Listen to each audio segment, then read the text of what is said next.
3, funky. My darling, I love you, I love you, I love you, I love you, I love you, I love you, I love you, I love you, I love you, I love you. Hey you guys, since I have time on my hands, I wanted to go ahead and record a little simple video for you guys so I can have something posted since I haven't posted in a while. I do have other videos that I want to post that are going to be well, the next few videos that y'all will receive will be a bit backdated because I recorded them back in November and December, and I'm finally getting to editing them so that I can go ahead and get those posted. So that's why you're gonna hear backdated dates on the videos that are coming up soon. For all my current subscribers, thank you so much for tuning in. Don't forget to like and comment. And I hope you do enjoy. And for all of the newcomers, thank you so much for tuning in as well. Please don't forget to like, comment, and subscribe. With this video, I'm basically doing, as you can see by the title, I'm doing the pros and cons to truck driving. I want to let y'all know that this is purely opinionated video, so what I may think of truck driving may not be the same as the next truck driver. So, but I do feel like a lot of stuff that I'm talking about, a lot of truck drivers will agree. And also, I can only talk about my experience with the type of freight I carry and with the company that I'm with, and with me also being a company driver. By no means am I trying to deter people away from truck driving. So I want to start with the cons so that y'all can be left on a good note with pros. So my first con is the hair follicle test. When you're in truck driving school, before you start anything, you have to get a physical done. And within that physical, you have to take a drug test. And this is not with every company. This is with the company that I went through. But I do know a few other companies that do their drug testing this way, which is hair follicle, which means they have to cut a piece of your hair out of your head and send it off to a lab to test for drugs. This was kind of off-putting to me at first when they first told me, but I had a plan and I was on a mission to get this CDL, so wasn't nothing gonna stop me from doing it. I'm thinking that they would be taking, you see this right here? I'm thinking they're gonna take that much. All they need is that much to do whatever test they needed to do. Well, I was really mistaken. I had braids at the time. They took a whole braid and they took it from the middle of my head. You can tell them where they should take it. I think I messed up by telling them to take it from the middle, because I was thinking, you're not taking my edges because I don't have to grow those back. And like, I don't want this to be good and then on this one side the edges are still short. So it's like you wasn't gonna get the edges of my hair. So if you covered your hair, look to see what type of test they're doing. 2 is being away from family. So this is a very lonely job, that's also another con as well. Well, for some people it's another con. But being away from family, being a truck driver, you're gonna be out for weeks or months at a time. Me personally, I like to be out for no less than a month, because I feel like that's when I see really good money, is when I'm out for a longer amount of time. Like just last time before I came out, this time I was out for about 2 months. So you're gonna be away from family. So if you're just somebody who does not like to be alone, like I said, not one of my cons because I have a problem with it. If you're someone who doesn't like to be alone, this may not work for you, or at least OTR. By the way, I do over the road, which is OTR. So I am away from my family for long periods of time. So it's like, if you want to be a truck driver and you don't like being alone, I feel like it's better for you to try to be local or regional, maybe pushing it a bit, but it's still in your area.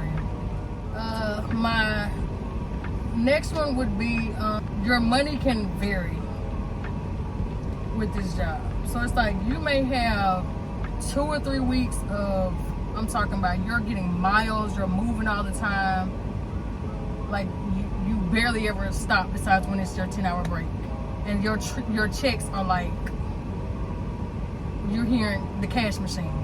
But sometimes you'll have them slow weeks, and with them slow weeks means that your miles are less, so that means your paychecks are less. And a lot of things that can slow you down is like weather, or holidays, freight may not be moving around like that, or maintenance on your truck. You have to sit and wait for them to fix your truck, and you're not really getting paid for that. Now, with some companies I do know, they do pay you, like if you have a maintenance or whatever, they do pay you for the time that it takes for your truck to get fixed. Because I remember I was in California one time, and I woke up and my truck would not start, and they tried to give me a jump off and it still wouldn't start, and they said that it had something to do with the computer system, so they had to take it to a Freightliner dealership. And I'm thinking I wasn't getting any money, but when I received my paycheck, I got $500 for the days that I was waiting.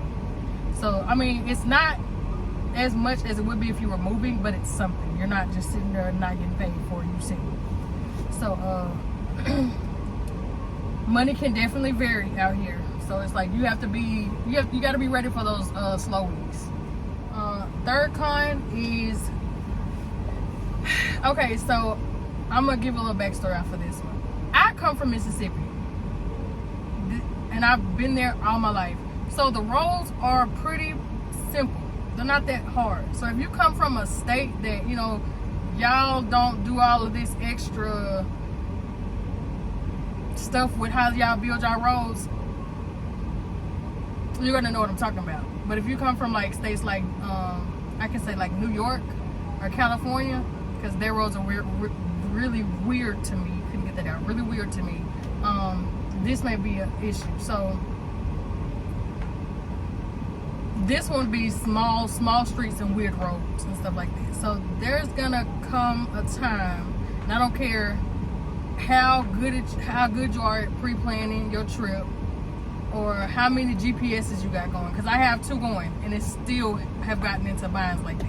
There are gonna be times you're gonna either take a wrong turn or be sent on a road that you're not supposed to be sent on, because the GPS will do it. It will be residential roads that trucks are not allowed on, because your trucks are not allowed on any residential street. So there are going to be times that you're going to be sent on those roads. My very first load, it had turned me on a residential street. And mind you, this is the first time I was in the truck by myself with no trainer backing me up. And I was sitting on a residential street. Thank God it wasn't nothing too bad, but I may or may have not ran over a stop sign because the road was too small. May or may have not. And I've gotten myself into a few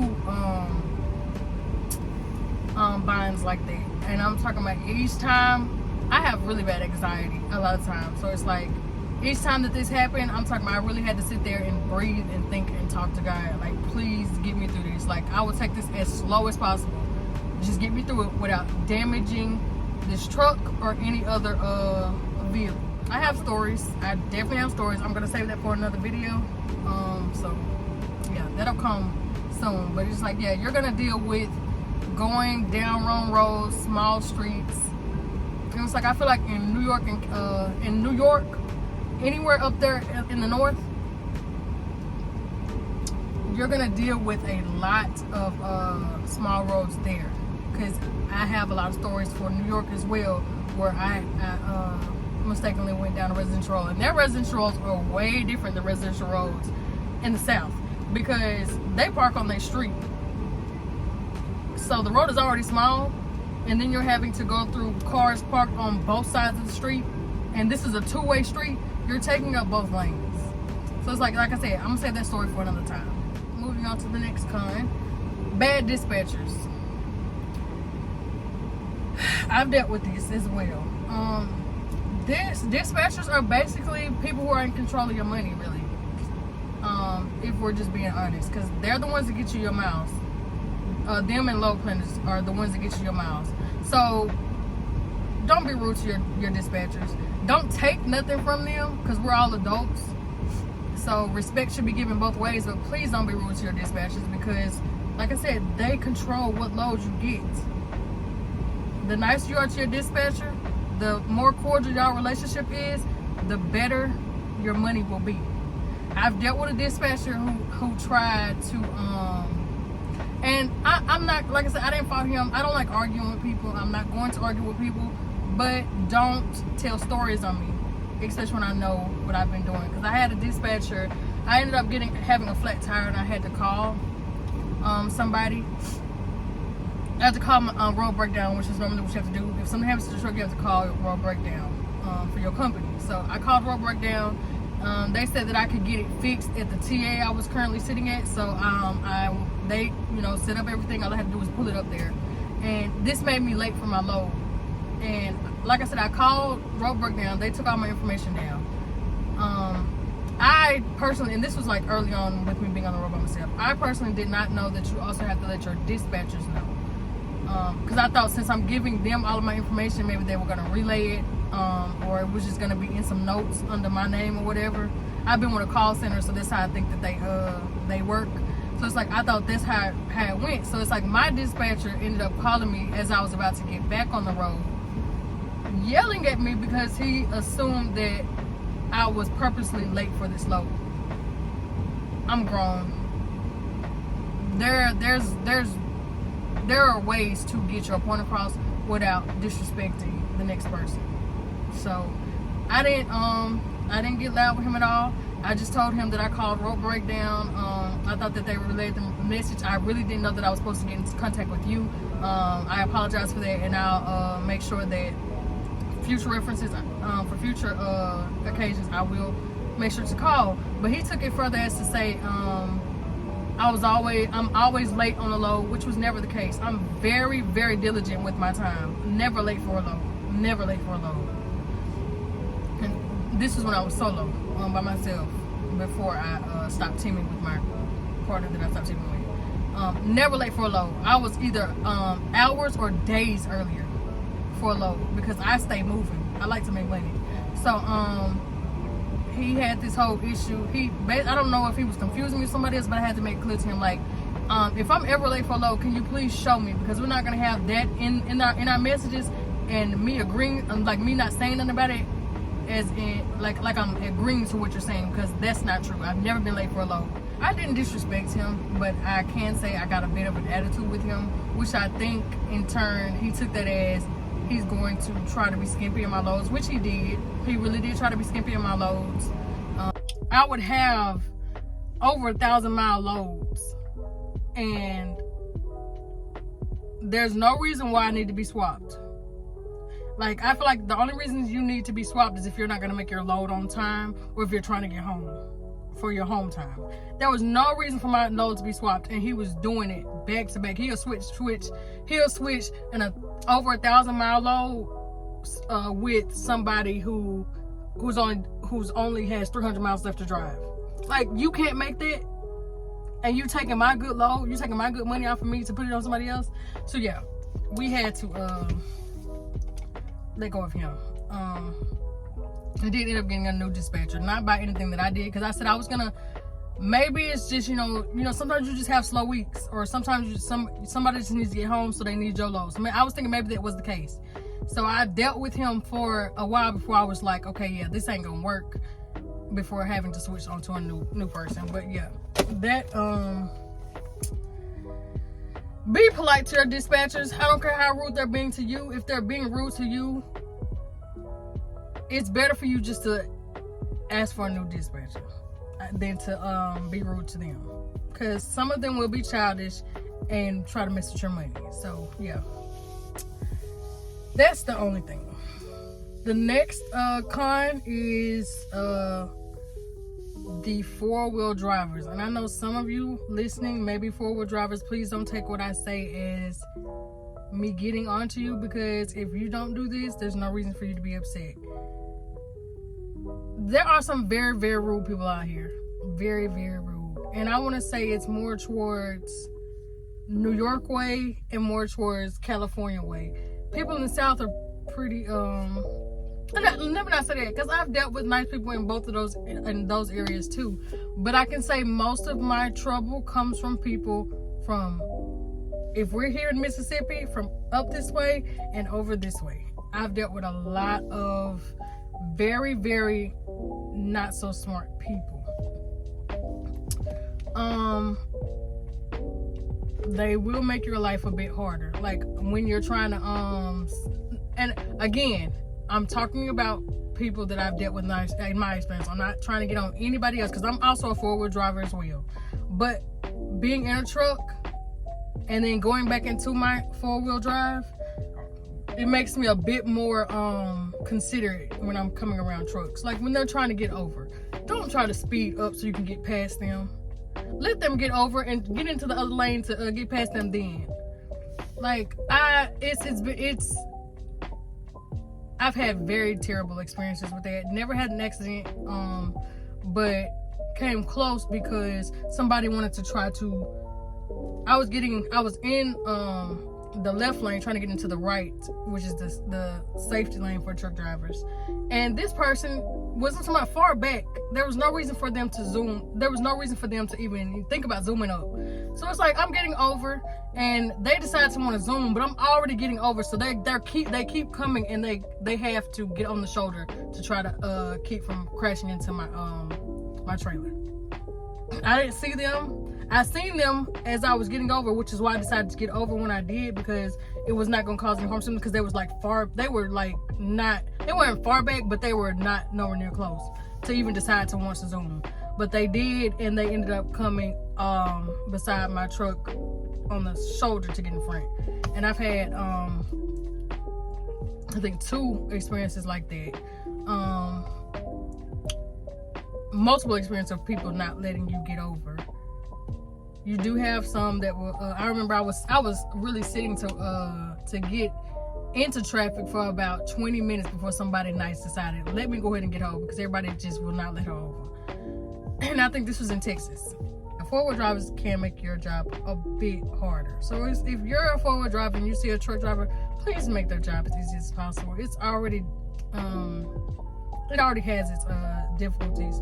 Don't be one of them.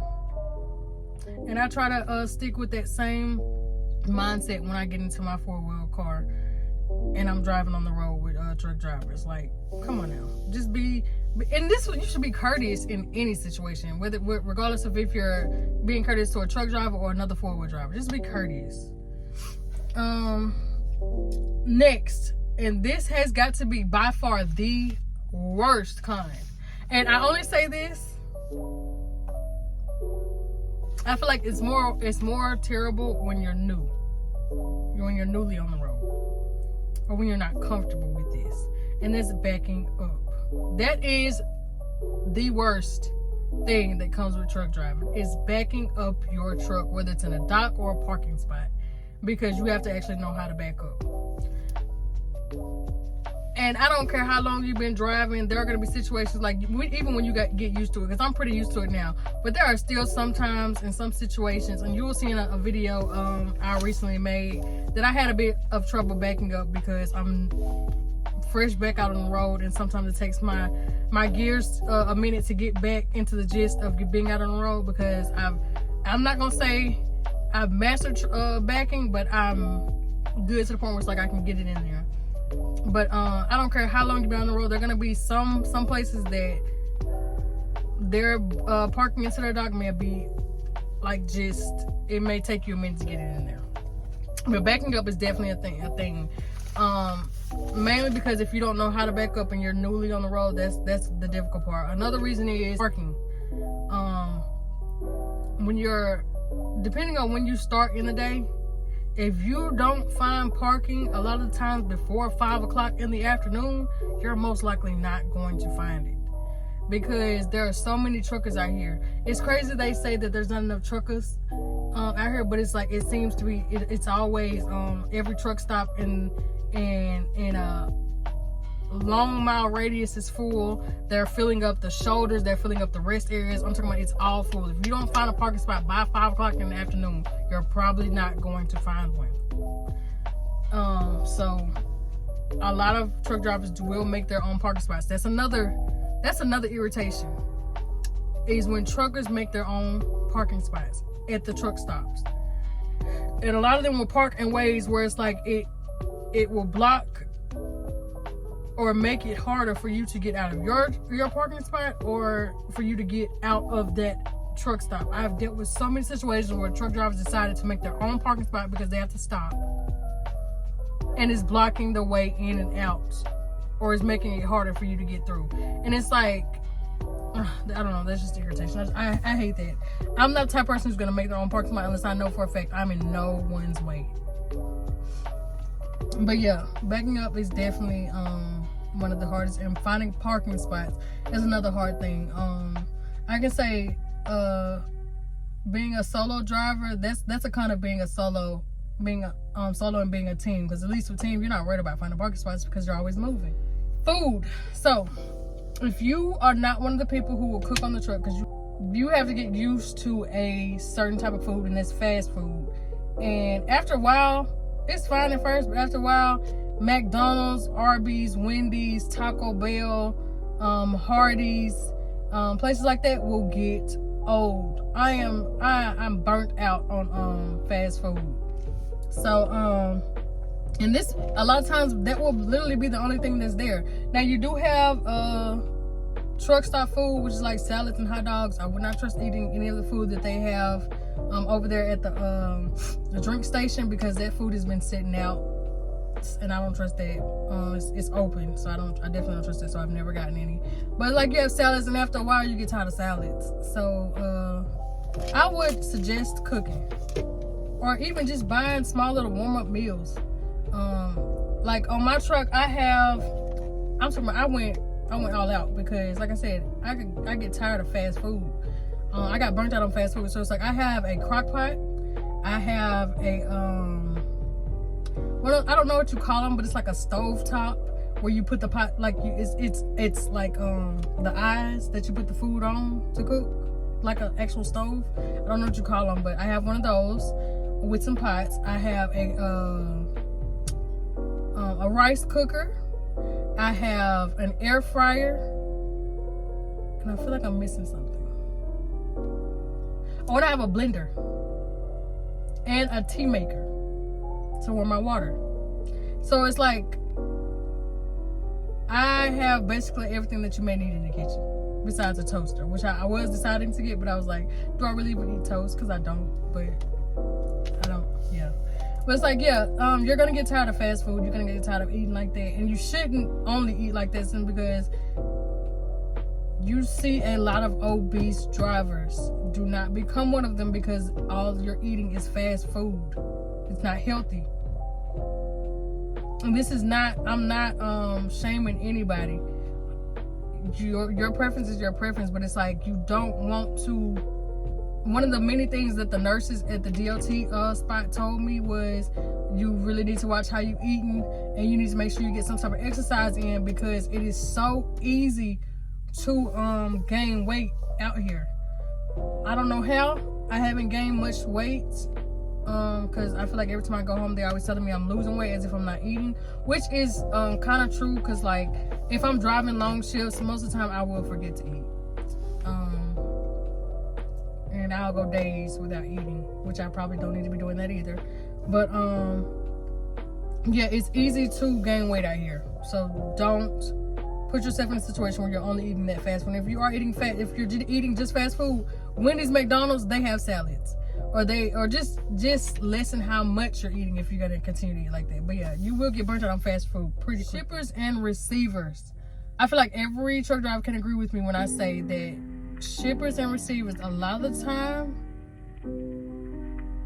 really do be taking their time. Like, they will put you in a door and will go on break and take forever to get you out, and you probably only have 2 or 3 pallets on there, and it will take them 3 or 4 hours to get it done. You're losing money by sitting there, or at least you're not making money by sitting there. I personally, it doesn't always bother me, but if I am trying to reach a certain goal, or it's like I am trying to stay moving, that's when I'd be like, okay, like, can we speed this up?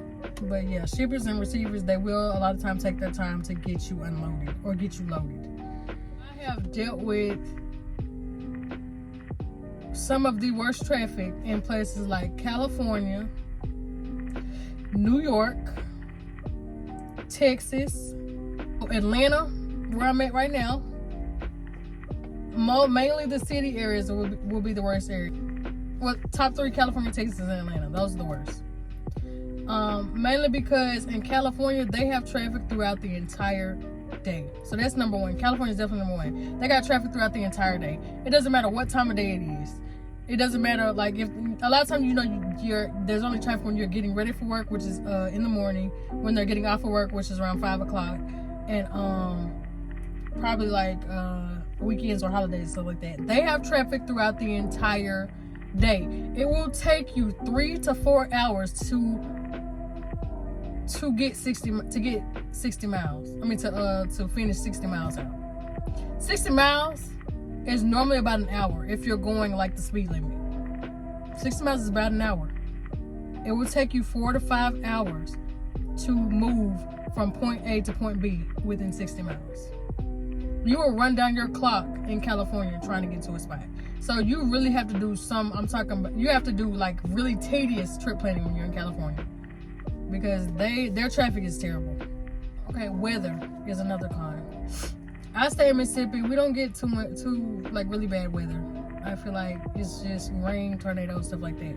But if you're over the road, you're gonna see a lot, and it's like you're not used to a lot of weather, so it's like it can be kind of scary driving through snowstorms or really strong winds.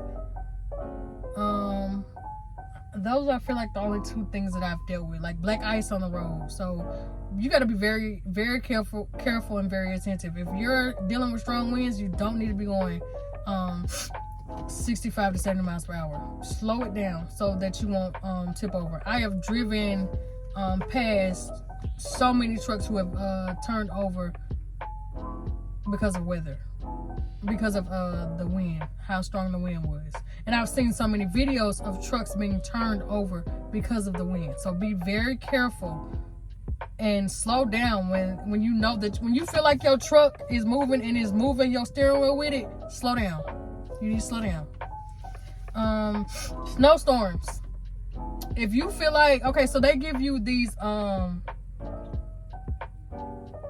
they don't give it to you, but you can have chains to put on your wheels when it's snowy. If it requires for you to put chains on your wheels, you don't need to be driving. My trainer taught me that.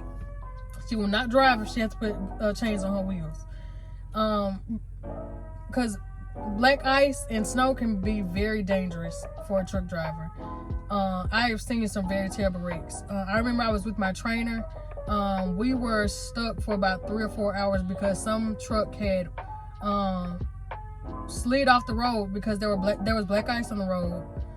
He had slid off the road, and I don't know how, but his truck, he ended up blocking the entire road. So it's like we were sitting right there for hours waiting for someone to get his truck out the way, and even the tow trucks that were trying to help him get out ended up sliding into the ditch along with him. 2 of them. So they had to get 3 out there to try to get them out, and we ended up having to park for the night because that it made us think, okay, it's probably a bit too dangerous to be on the road right now, so we're just gonna sit for the night. But yeah, weather is another big thing if you're from the south where you don't deal with a lot of bad weather. So be careful out here when weather is bad. Slow down. Be very attentive to your surroundings, because you not being attentive could be the difference from you or anybody else going home. So be careful. And I think that's about it. Yeah, I think that's about it. Since this video is kind of long, I'm gonna go ahead and make the pros a part 2 to this video. So I will see y'all in the next video.